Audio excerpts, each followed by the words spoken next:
గత కొన్ని రోజులుగా బంగ్లాదేశ్లో హిందూ దేవాలయాలపై జరుగుతున్న దాడులను తీవ్రంగా ఖండిస్తున్నామని బజరంగ్ దళ్ భూపాలపల్లి జిల్లా కన్వీనర్ శ్యామ్లాల్ అన్నారు. భూపాలపల్లి జిల్లా కేంద్రంలోని హనుమాన్ దేవాలయం నుండి అంబేద్కర్ సెంటర్ వరకు హిందూ ఐక్యవేదిక ఆధ్వర్యంలో ర్యాలీ నిర్వహించారు.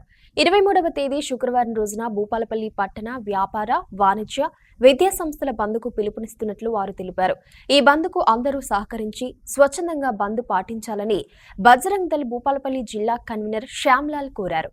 ఈ కార్యక్రమంలో విద్యార్థులు, నాయకులు పాల్గొన్నారు.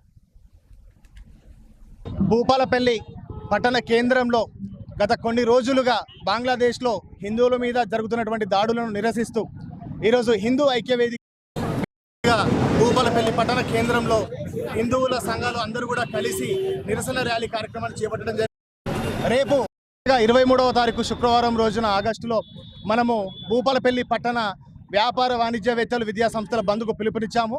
కావున అందరూ కూడా ఈ యొక్క బంద్కు సహకరించి హిందువుల ఐక్యతను నిరూపించగలరని చెప్పేసి కోరుతా ఉన్నాం. జై శ్రీరామ్. నా పేరు శ్యామ్లాల్, బజరంగ్ దళ్ ఉమ్మడి భూపాలపల్లి జిల్లా కన్వీనర్.